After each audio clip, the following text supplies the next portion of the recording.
Hey guys, welcome to our Code to Play Moonbuilders Workshop. Really excited to be doing this today. My name is Melissa. I'm leading global marketing here at Moonbeam, and we just launched our gaming hub. The gaming hub is a destination for developers, for community members to go and explore what does gaming have to do with Moonbeam and all the really cool activations and games that are on Moonbeam. So you can visit our gaming hub at moonbeam.network/gaming. And yeah, just explore it. And I will throw it over to Kevin to give a little intro for James. Thanks, Melissa. And welcome back, everybody, to the Moonbuilders Workshop series. Today, we're very lucky to be joined by James Lawton. He's head of DevRel at Sequence.xyz. And Sequence, you probably heard of, but if you haven't, Sequence is an open source Web3 development platform that's designed to make it easier for you to build blockchain-based games and applications. It's got a ton of different tools, tons of different cross-chain SDKs, infrastructure, payment solutions, analytics, and way more. And today we're going to take a sweet look at all of this, thanks to James. And with that, I'll hand it over to you, James. Beautiful. Thank you so much. Really appreciate the introduction, Kevin and Melissa. So great to be here. Great to show off Sequence and the gaming hub and so much more. So I think we can go ahead and dive right into it. And I think I'll explore a little bit about kind of the developer portal, how you can deploy collections, even if you're not a developer, but also the different tools that allows you to actually create these different things and to make a very seamless experience for game developers. So let's go ahead and share the screen. You should see the Moonbeam builder in just a second. Awesome. So this is really where all the magic happens and where you can actually enter the Moonbeam builder in order to start building your blockchain-based game. So if you're a game developer, if you're a product person, if you're on the BD side, you can actually all collaborate within this seamless like developer portal, and that allows you to launch your different things. So as Kevin mentioned, we have a lot of different tools. Sequence is quite a big stack. And what's really nice about this is, we have been building blockchain-based games. We built a Web3 game ourselves, and now we're more on the infrastructure side. But we know a lot about the ins and outs and a lot of the pain points that developers experience when building these different games. So like, as an example, you typically want to build an SDK that you're already familiar with, like Unity or Unreal for these different game developers.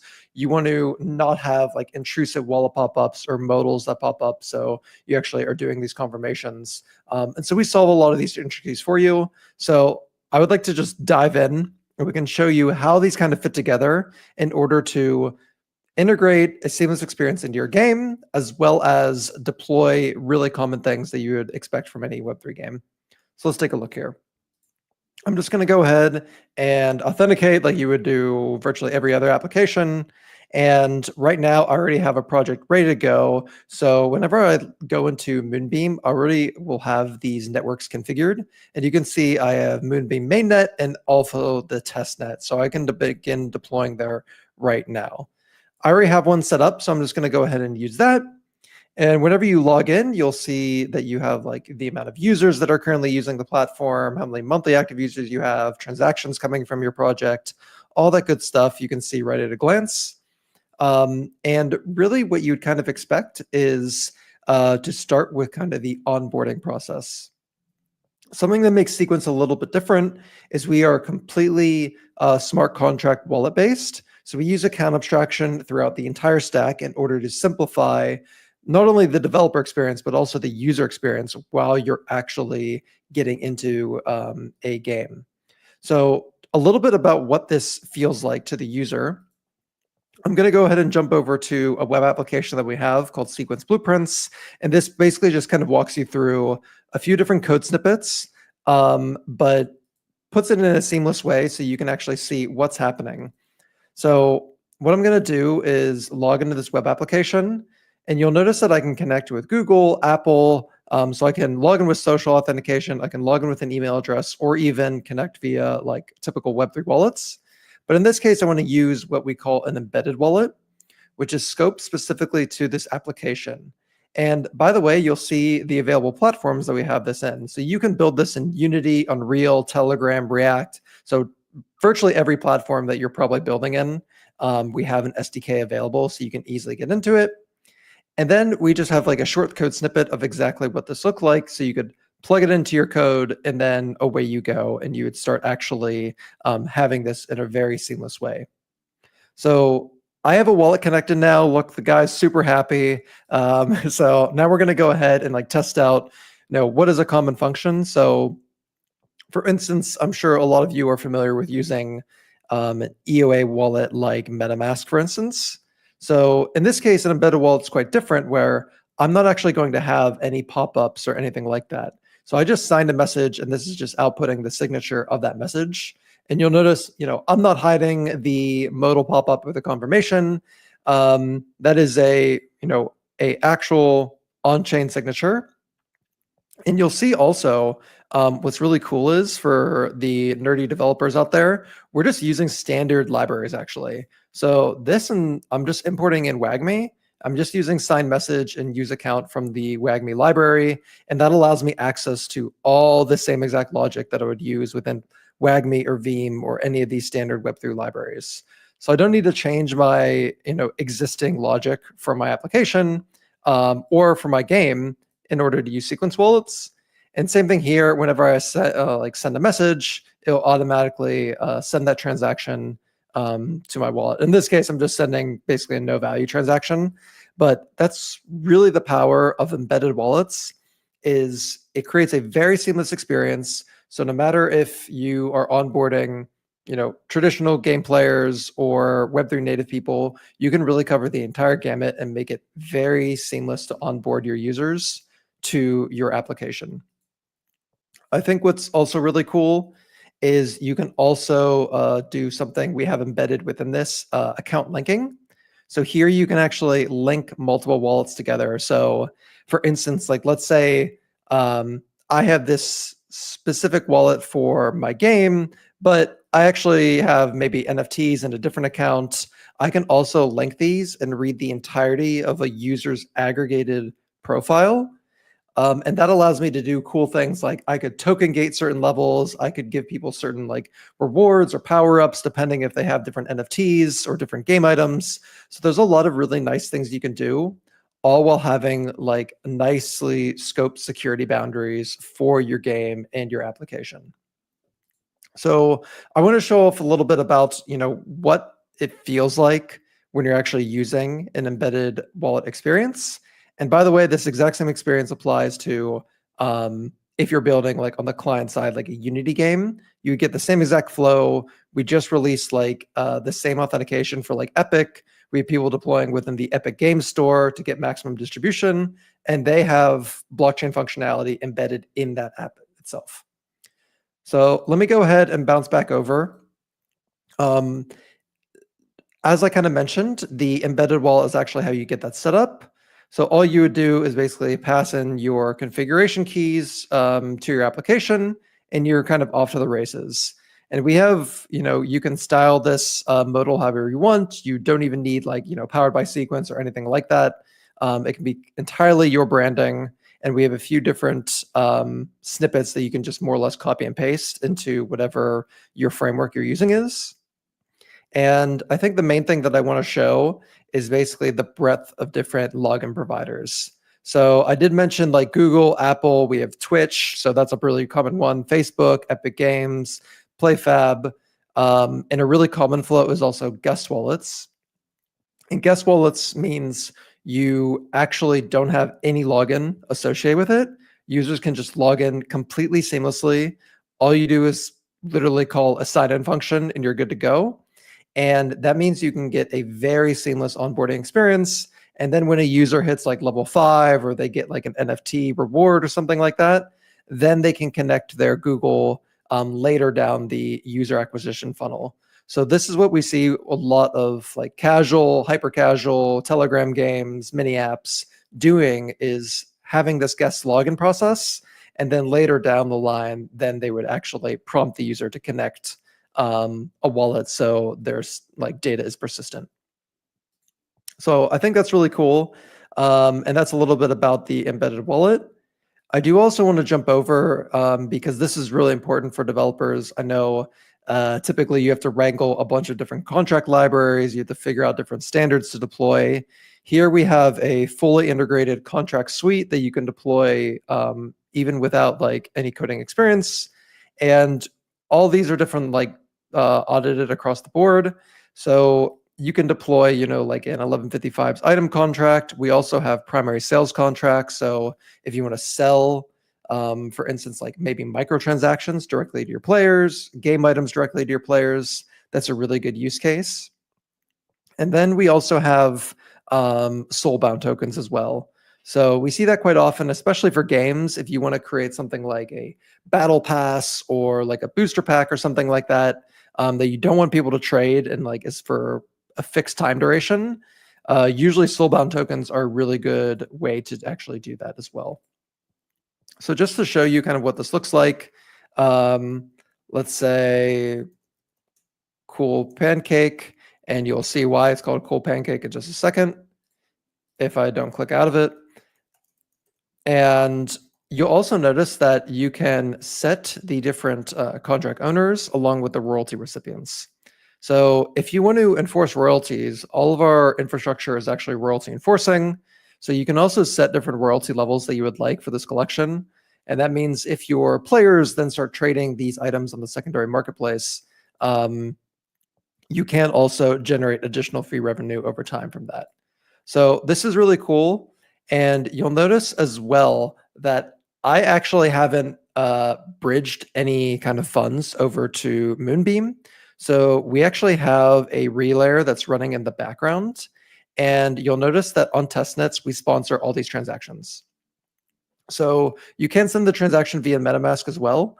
But if you just want to, go find the faucet, or you don't want to get like some funds or bridge them over to the chain, you can also do that as well. And we actually have this entirely integrated into our infrastructure. So it's very seamless as well, that you can actually just deploy contracts, not have to worry about getting funds into a specific wallet in order to continue kind of the journey and just make it really seamless to actually deploy this. So we'll give that a second while that deploys. So that'll take some time to deploy. And so once that's ready to go, you'll see this confirmation pop up. But here I also just added preemptively, I saw we had an ERC 1155 that I already have added. And this is really cool as well. So as you saw, I just deployed an 1155 contract. And what we also have is a fully integrated metadata suite.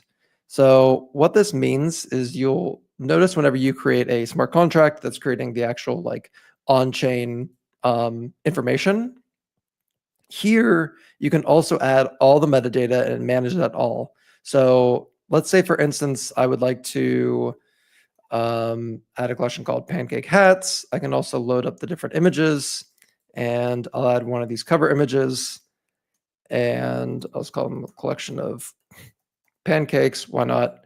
And we'll go ahead and add this. Oops. Okay, so pancake hats, and we'll go ahead and upload one of these files, and a collection of pancake hats again. And we can go ahead and create this collection. And what this is basically doing is just creating this collection on our backend, and then basically instantiating this in the cloud so you can then link it to a contract later down the line. So for instance, if I wanted to add for token ID 0, I could actually just click on this collection. I could fill out the description. Let's say pancake hat strawberry. And it'll become relevant quite soon whenever you see the actual metadata. And so here you can actually upload that metadata attributes. Similarly to most other collections, you can add like different property values. So let's say this is a really cool hat. It looks like it's legendary here. We can add all these properties dynamically. And you notice I'm just doing this with the UI, so you can add all that information. And then later down the line, you can also actually link these different collections to this specific contract. So if I go to this contract, I can see the different collections that I already have linked to it. I can see that I actually minted this collectible, and I can see the different information that's all available here. So if I view this metadata, here I can see all the information that is actually linked to on-chain and that is represented and then will be reflected in different marketplaces across the across like OpenSea or whatever you have added here.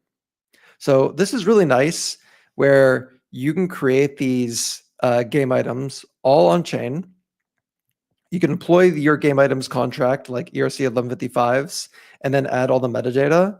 And important to note is even though I'm doing this to the UI, I would say probably most common is you're also going to be doing this either programmatically. So a user's playing a game, they collect wood or a pickaxe or any other kind of game item, and it mints it to them dynamically.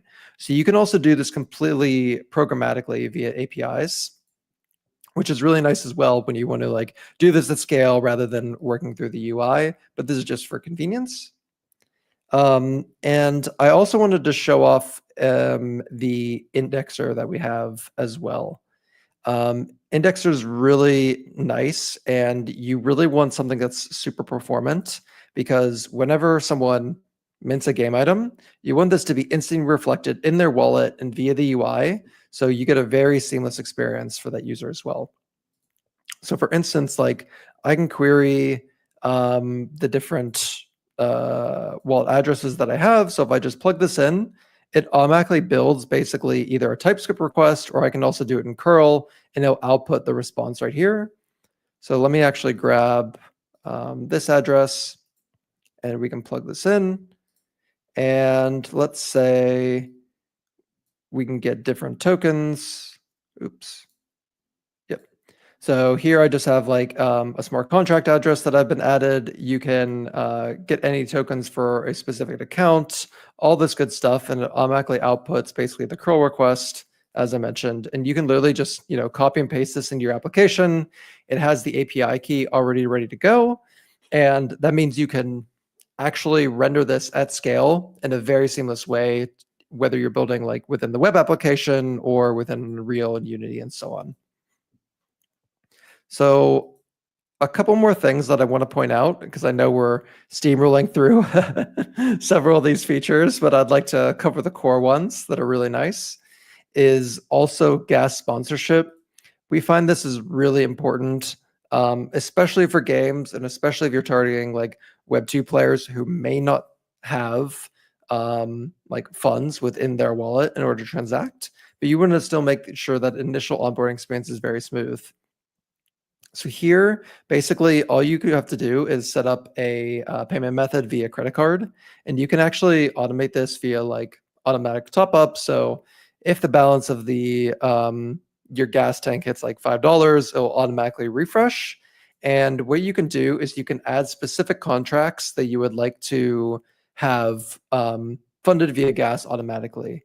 And so whenever a user would submit a transaction, that would just be covered. And therefore, you can really optimize kind of your user onboarding flow and make sure it's really seamless to interact with your game or your application, to make sure that like getting funds into their like actual wallet address is not a hassle for them. So we see this a lot, especially when you want to go to mainnet. And this is the same tech that we're using like behind the hood on testnet in order to sponsor all the transactions for developers as well. Oop, okay, looks like that got deployed. The one thing that I do find really important is specifically the marketplace that I wanted to show off. So we have two different flavors of the marketplace, and I'll talk about them a little bit.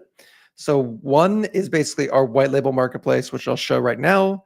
And then another is also our completely custom marketplace. And so that allows you to completely design the UI however you want, all with APIs or SDKs. And that's really nice if you want to build a completely custom one that's tailored specifically to your game. And this is also available within like game engines themselves. So if you want to build an auction house or a peer-to-peer marketplace in your actual game, that's completely possible. But here, we're just going to go ahead and give a little taste of kind of the white label flavor of the marketplace. So you'll see that I already added one of these collections here. If I'd like to change anything about the marketplace, you can add, different links to your application. You can add different appearances, header logos, all that good stuff. And you can also change how you'd like the wallets to be reflected. In this case, I think most importantly is you want to add the different collections that you'd like to support. So what's really cool is we actually index all of the collections on Moonbeam. So it doesn't matter if they're actually deployed with Sequence or not. So you can actually just paste in any contract address here, and it would automatically populate in the marketplace. And you can also customize the different settings that you would like this to be listed in. So whenever the user is creating a listing for this NFT that they have, you can configure exactly what currencies they can actually list this in. So if you have a custom, protocol token or your token that you'd like to use, you can give it additional utility via the marketplace as well. And then you can customize, how you'd actually like to be sorted, all that good stuff. So that's really nice. And whenever you launch this, it'll just bring up, a rendering, and I already have a few NFTs to myself. So I can click on one of the collections that I have. I can go through the different offers. You can see the contract address, the metadata associated with this particular token, along with the properties and all that good stuff. And here you also have the different listings that I already created. So I created a listing already, but we can go through that process as well. So let's say I would like to sell this for a few Glimmer, and I would like to add different quantities. I'll just do it for one for right now.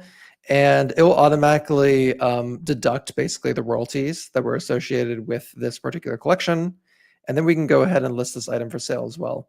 So this is really cool where you can have multiple people trading your currencies, and you can, within less than 10 minutes, automatically have a fully fledged peer-to-peer marketplace ready to go.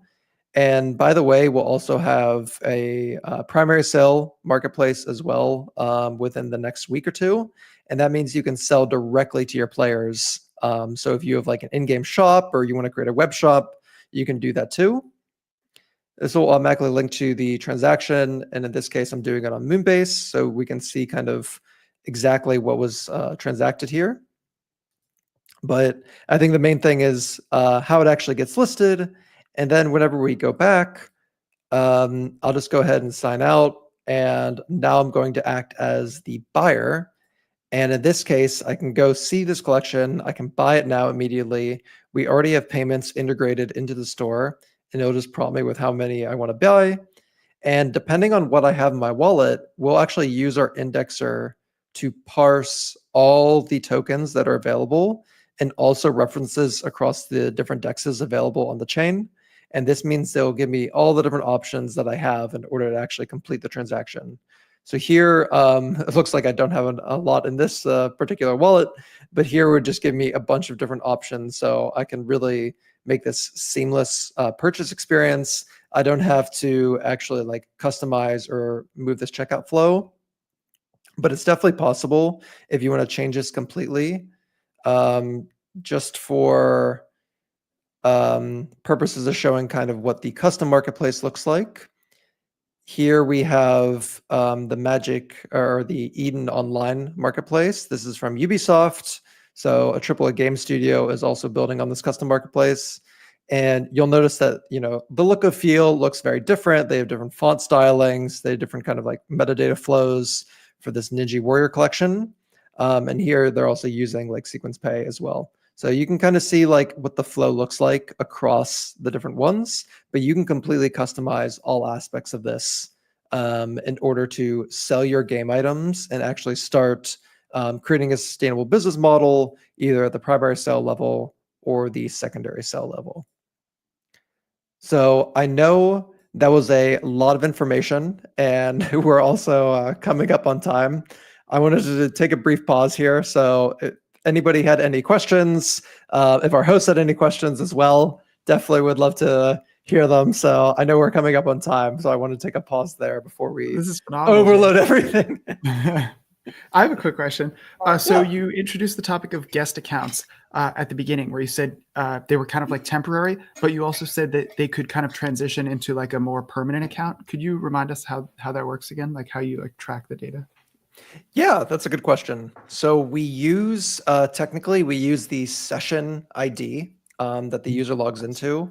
It doesn't, like, it can be across Unity, Unreal, or web, doesn't matter. And we use that to generate a unique wallet address for that session.